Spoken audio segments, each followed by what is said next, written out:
عليكم ورحمة الله وبركاته.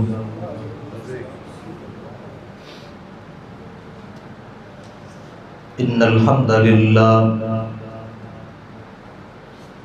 نحمده ونستعينه ونستغفره ونعوذ بالله من شرور أنفسنا ومن سيئات أعمالنا. من يهده الله فلا مضل له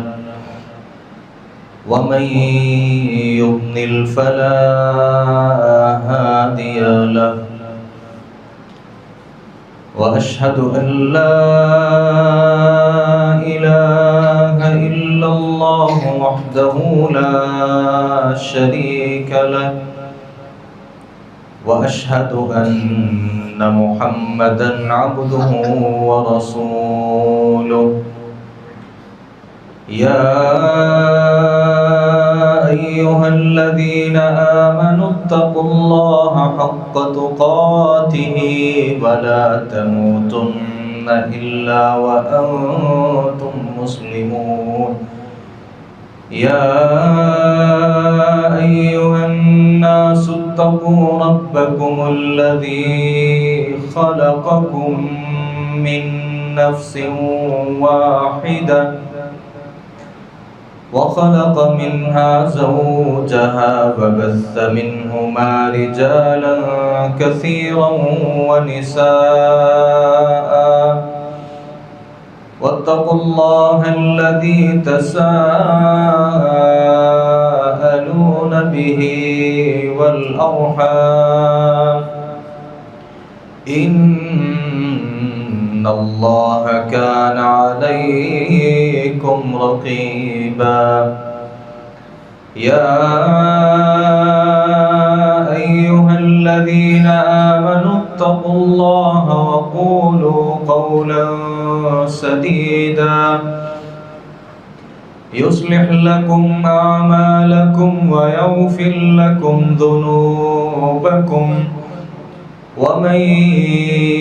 يطع الله ورسوله فقد فاز فوزا عظيما. أما بعد فإن أصدق الحديث كتاب الله وأحسن الهدي هدي محمد صلى الله عليه وسلم. وشر الأمور محدثاتها وكل محدثة بدعة وكل بدعة ضلالة